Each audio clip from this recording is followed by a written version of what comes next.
But the whole idea of the CIA strategy during the Cold War vis-a-vis the Western left to create a left compatible with empire. And for them, the only thing they needed was to have them have a negative opinion of the USSR.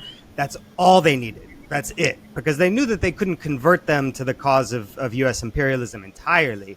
But if they could defang them by just saying, oh, neither Washington nor Moscow, like I'm a morally pure person, I don't get involved in this, then that was a victory for the CIA. And I think Venezuela is a great example of that, because you've had a lot of propaganda efforts aimed at the left to say, well, the Venezuelan revolution is degraded, and Maduro is a dictator. So people on the left shouldn't be supporting him. And as long as they can get enough people to just say, you know what, forget about it. I don't want to die on this hill. Like, maybe he is corrupt. I'm just going to turn the other not the other cheek. Sorry, I'm just going to turn away. So, given that history, what lessons would you want to impart to a younger generation of activists? What to be wary of when it comes to criticism of like really existing socialist governments would be the term from the Cold War, but you know what I mean. Like to try to create a compatible left by criticizing states that the U.S. ruling class wants to attack. Well, I think that's what we're grappling with right now, with the question on the table. That is to say that, I mean, just today I was watching Chinese television reports on the meeting about the 5-year plan that's being debated as we speak.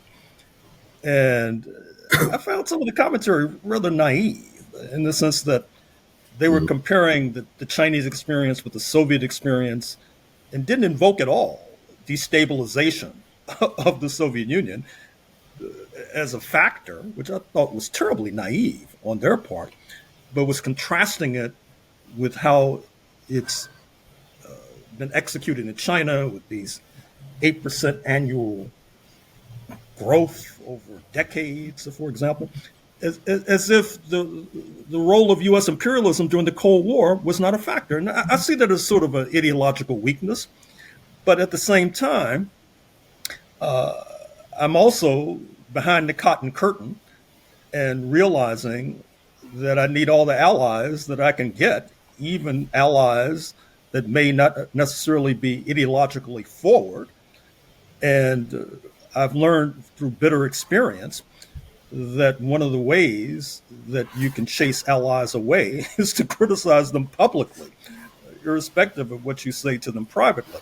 Now, with regard to the point that you just mentioned, that was definitely the case. I'm looking in the archive of a leading CIA agent as we speak, and he was a big-time Maoist at the same time, and was able to woo many black militants, quote unquote, and I'll mention their names because they passed away.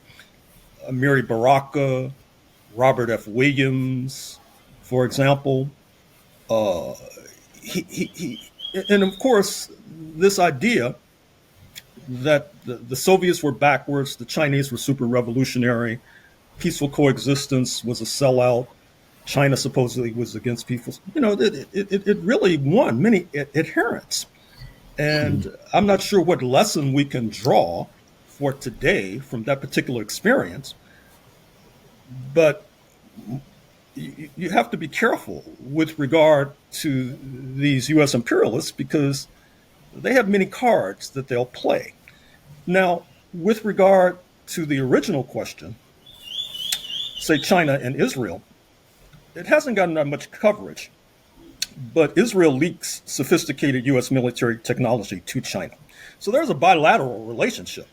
And of course, since a lot of the press in the United States is pro-Zionist and they want to keep up appearances, they don't necessarily trumpet this kind of duplicity. But it seems to me you have to factor that in with regard to China's relationship to the Zionist entity. That is to say, what are they getting out of it?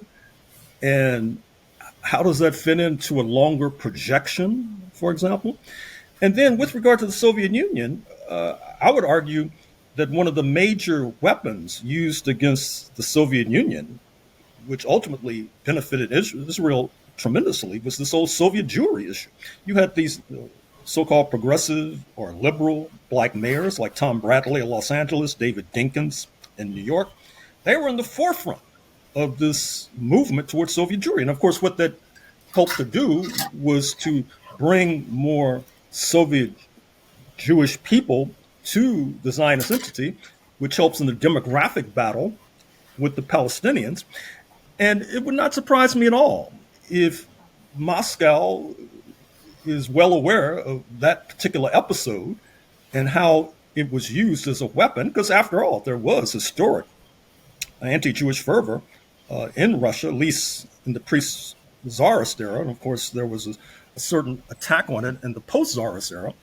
And so I think we have to take all of those factors into account as well. I guess what I'm ultimately arguing is that a lot of these knotty questions really need to be historicized, which does not mean that you drop the critique, but you bring more factors to the table so that we can better understand what's going on. Or as used to be said back in the day, it's always best to explain before we judge and condemn.